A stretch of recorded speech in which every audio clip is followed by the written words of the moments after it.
Beyond the Boardroom with Jonathan Tisch is brought to you by Mercedes-Benz. My guest today is Earvin Magic Johnson, the Hall of Fame basketball legend and business mogul. He is chairman and CEO of Magic Johnson Enterprises, the #1 urban brand in America. He also understands his responsibility to the community, as demonstrated through the work of the Magic Johnson Foundation, known for its enduring commitments to transforming inner cities. Magic, everybody knows that you're from East Lansing, one of 10 children. Both your parents worked. What were the early years like? Did that work ethic come down to you and your siblings? Well, it definitely did. You know, my father worked 2 jobs his whole life. One was at a GM plant? Yes, GM plant for 30 years, right. And then he had a trash hauling service. Mm-hmm. So he had his own truck, and we would go door to door, pick up people's trash. And it was one situation where it was probably 7 below zero and very cold Saturday morning. And my job was to pick up all the loose trash. And so it was so cold that I got everything that I could just grab, throw it on the truck, and I ran to the truck because it was just cold to jump in. By the time I got in and the door shut, my father opened it back up, grabbed me and dragged me through the snow back to the barrels to say, "Son, you did a halfway job. And if you do this job in a halfway manner, you're going to be a halfway basketball player. You put in half the time. You only put in half the time as a student." And he said, "You're supposed to do this job right. So I want you to go get that shovel, and I want you to chop the ice until you can get all the trash that's trapped in the ice and put it on the truck." And that's what happened. And so he taught me how to be a perfectionist and do everything the right way. So those are very important lessons. And then your mother was a school custodian. Right. And she had a saying that God gave you one mouth but 2 ears. That's right. Well, what lesson was your mother trying to tell you? Well, my mother, I tell you, first of all, she rubbed off on us so much, because here's a woman that worked all day. Then she had to come and care for all the kids. And there were 10 of you. And it's 10 of us. So when you think about 6 girls and 4 boys. I get the picture. Yes. And so I got this from my mother, though, John, and this was the key.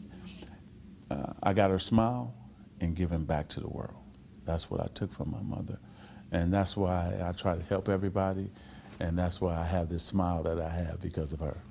But this lesson that she tried to instill in you very early about listening, yeah, I have to assume that's come back to help you a lot in life. No question about it. It really has, because especially when you're in sports. And so you have to listen to your coaches, and you have to listen to your teammates.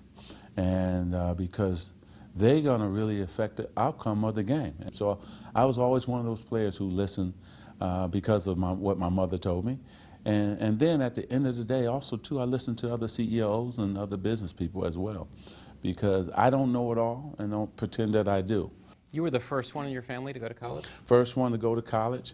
That must have been a huge, monumental time in your family's life to be able to send their son, one of 10, to Michigan State. Yes, and I tell you, not only did my parents cry, but all my 9 other brothers and sisters, they were crying too, because it was a great moment for everybody to get a scholarship to go to Michigan State, to know that I'm the first one to really set an example for my other brothers and sisters. And then with me being the first, one of my sisters didn't go, but 5 other ones did go to college.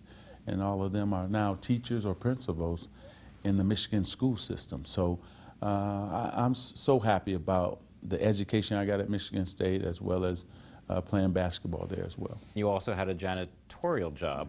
And there's a great story about how you took a short break and you were sitting in the head of the company's chair. That's right. What were you trying to visualize by taking that moment? Well, I'm a big believer in, if you don't dream it, you can't become it. I mean, look where you're sitting. You've done a wonderful job, and you remained a good man with all the success that you've had and your family has had. And just like myself, you had to dream that you could be something in life and do something in life. And so I was a big dreamer. you know. And so my job was to clean these 7 floors between Friday and Sunday. So every time I would go to the 7th floor was the CEO's office. So I would bust in like I was the CEO. I'm dreaming like I'm the CEO now. And then I would kick my feet up on his desk, recline the seat back, and I pretended like I had an assistant out front, and I would hit the intercom button.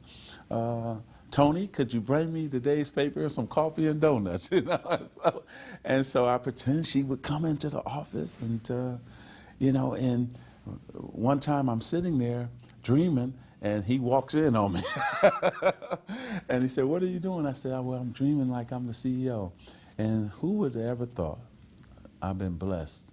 And here I am the CEO of my own company, and what a blessing. And so, but I think back to those moments, and those moments helped me to get to where I am today. Of course, I have to ask, when did Irvin become Magic? Wow. I was a sophomore in high school, and I went to a football school. I got bused across town. And that team, Everett High School, wasn't a good basketball team. They've been coming in last place. And so all the papers picked us to come in last place again. And so we started off 7-0, undefeated, and we go to play the school that is picked to be one of the second, third top schools in the state. And we ended up blowing them out on their own home court. And I had 39 points and about 18 rebounds and 16 assists. That would be a triple-double. Triple-double. And the guy walks in, I'm 14 years old, and he says, I got to give you a nickname. I'm 14, I'm giggling, you know. What? Okay. And so the guy says, somebody's already called Dr. J, somebody already has the name Big E, I'm going to call you Magic. And so my friends and I, we bust out laughing. You know, what? Magic? And I never thought it would stick. And here I am today, 30-something years later. What'd your parents think? What'd your siblings think? My mother hated it. And still today, she wants everybody to call me Irvin. You know, like, that's my baby, Irvin. And so my brothers and sisters teased me for a while, and then they start telling me, you do play like Magic. You're magical on the court. Beyond the Boardroom with Jonathan Tisch is brought to you by Mercedes-Benz. While at Michigan State, did you ever consider not becoming a professional player? Did you ever consider sticking to your major, which was communications, and doing that once you graduated? Well, you know what was funny was while I was in school to make extra money, I worked as a DJ. I used my my education from Michigan State, and I was a DJ. And then I did some TV things, interviewed some people while I was there. And then, you know, we won the championship, and the Lakers came calling and said they wanted to pick me #1. And it was too much to pass up on. A chance to play with Kareem Abdul-Jabbar, who was one of my favorite players, and the chance to come to Los Angeles was great as well. Was one of your favorite college games where you defeated Larry Bird in the NCAA finals? Oh, yeah. When we played them in 1979, they were undefeated, 33-0. And we said, wow, this guy can really, really play in Larry Bird. And how can we contain him? Because he makes everybody on his team better. And so we decided to put 2 men on him, and it worked out great for us, and we ended up winning the championship. And who would have ever thought that we would get a chance to change the NBA? Well, the relationship between Larry Bird and Magic Johnson is legendary. Yes. For years during both of your careers. Well, because we came in at the same time. We didn't care about how many points we scored. We just cared about winning. We both had a knack for making our teammates better, and we loved the big moment and trying to excel when the pressure was on. And I tell you, Larry Bird is still the greatest I've ever played against. He was so super smart, and so his will to win was off the charts. And so we kind of just grew up together. And then he ends up in Boston, which the Lakers, we hate Boston, and Boston hate the Lakers. And I end up in L.A., and I mean, it was on from there, and it was just great drama, great games, and it lived up to all the hype, the Celtics versus the Lakers, and it was great. And now we're great friends. So rookie year, the Lakers go on to win a championship. What'd you make the first year, $25 million? I wish. My first year I made $400,000. Oh, $400,000, okay. But once we won, okay, he tore up the contract and wanted to give me $25 million. That's not bad. That's not bad from a poor kid from Lansing, Michigan, and never had probably more than $1 in his pocket at any one time. 91, your world changed. Mm-hmm. You came out and made an announcement that you were HIV positive, mm-hmm. and really shocked so many people that cared about you. By going public, it afforded you a great platform to talk about the disease and the impact it has sadly, on so many people. But also, it was a risk for you. Mm-hmm. Some of your advertisers and some of your endorsements, they left. That's right. Actually, everybody left. We were all, the whole public was uneducated at that time. And so everybody decided to go. And then what was interesting was, after a few years, then the Olympics came up. And David Stern allowed me to play in the Olympics. And what a great experience and moment, and also what a big platform for a man playing with HIV to be on the court worldwide in front of all these people, and on the dream team with Michael Jordan and Larry Bird. So I finally get that dream. I could play with both of them, but I could use the platform to promote, you know, healthy living and wellness in terms of HIV and AIDS. And so that's what I did. What was the fan reaction at the time? How did all the people that love Magic Johnson, you travel from city to city, what were they saying to you? Well, it was different. It was 90% great, then 10%. They were saying ugly things. And then what really shocked me was my first attempt to come back right after the Olympics to the NBA. And then some of my friends, Karl Malone and some of the guys, came out against me coming back to the NBA because they were afraid that they will get HIV from you know, us being physical with each other. So I decided to retire again because I didn't want to ruin the game that I helped build up, you know, and so I said, you know what, that's okay.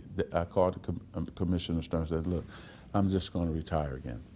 So then I helped educate the players in the NBA. You know, you can't really get HIV from playing against somebody in basketball. So, I spent a couple years doing that. I joined, at that time, President Bush. I joined his AIDS commission at that time and did some great work around the country with the commission. And then I said, you know what? I'm gonna do this one more time. I'm gonna try to come on back one more time. And I just wanted to close the book on my basketball career. And the commissioner said, go for it. And I'm glad I did. And I proved to people you couldn't get HIV. I proved to people that I could still play a little bit of basketball. And then I decided to retire and just become a businessman and just devote all the time to my foundation and helping people understand HIV and AIDS. Beyond the Boardroom with Jonathan Tisch is brought to you by Mercedes-Benz. So you're now transitioning from your life in basketball to your early days as a CEO, as a business person. Magic Johnson Enterprises today is a collection of businesses that are worth about $700 million, give or take. Give or take. Give or take. Doing business in 24 states and 90 cities. Your early role models as a basketball player were some of the greats, Will Chamberlain and Bill Russell. That's but now right. you need some some business role models, and you go back to where you were from, East Lansing, and the two gentlemen, Joel Ferguson and Greg Eaton. Why were they your early on role models in the business community? They were both African American men who were very, and still very successful in Lansing, Michigan, who showed me that we could own buildings and car dealerships and on and on and on, and do big business and be successful at it. And so it was funny, you know, I called them for a meeting. They thought I was calling them probably to talk about basketball. So we talked basketball for the first 20 minutes, and then we talked about my dreams to become a businessman, and they really mentored me the whole way. What kind of things would they tell you back in the early days? The number one thing, they told me to educate myself. While I'm at Michigan State, make sure I take advantage of the education part, not just the basketball side of it. And then they pushed me to put in as much time as I put in as to become a great basketball player. They said you got to put even more into becoming a good businessman. And they were right. I had two things working against me. I was an athlete and I was African American at that time, in those days, in the early beginning. But then, as I formed a track record, got a track record of success, then the financial world opened up to me and said, okay, you've proven yourself, you got this incredible track record, you built this brand, and okay, we can do business now. One of your early businesses, I think you were still playing 1990, was a store in Beverly Hills called Magic 32. Yeah. What was that? Well, it was a sports paraphernalia store. That actually was one of my, I think it was like my second or third business. And I finally wanted to do something for myself. And I opened the store and I had all the jackets. You know, I put in all the Laker jackets, the T-shirts and hats. Nobody bought nothing for 3 or 4 months. Why? Because I bought in everything that I like and nothing that the customer liked. So that was a valuable and expensive lesson in business. Dr. Buss was the one who really got me to understand business. Why? Because I asked him one day, I want to be owner of the Lakers. He said, okay, let's talk about it. We went to dinner and he said, you're going to have to write the check. I said, okay, how much? He said, $10 million. I said, okay, I'm going to write it. He said, then you're going to have to come in every day and I'm going to teach you the business. I'm going to open the books up. You're going to know how the bank situation works, the sponsorships, the seats, the suites, everything. And he said, are you willing to do that every day? I said, yeah. So I wrote the check and I came in every day and he taught me everything. So I was really blessed to have an owner and a friend who taught me sports business, Laker business, but also just business in general. Your business philosophy is somewhat unique because you're a true believer in that you can do well and do good at the same time. Yeah, I think that, you know, when you grow up in the community and you grow up in urban America, so many people take, you know? And so I didn't want to be one of those people who just went in and made money and then get back and touch the community. And I thought it was important for my brand to build it that way. And so because, let's take Harlem, for instance. I came in with Magic Johnson Theaters. I put the Starbucks there. But then I put an empowerment center where kids have access to computers. So, because a lot of them can't afford to have one in their own home. So now they have these 30 computers that they can come down or go into this housing development and use and do their homework. And so then we also have a job training center within that technology center, because it's important that we train young people how to get a job and where the job market is going. Our slogan is, we are the communities that we serve. And we want to bring the best of the best to urban America. We want to our brand is uplifting. It's a brand that the people know they can trust. When you are up in Harlem, when you're in downtown LA, when you're in Atlanta, and you see a little boy or girl walk into one of your theaters or walk into a Starbucks and they're wearing either a Michigan State or a Lakers jersey, and on the back it says Johnson, what do you think? Well, it still blows you away, you know, that somebody would want to have your jersey on with your name, want to go in your business and frequent that business, and want to take their family to your business.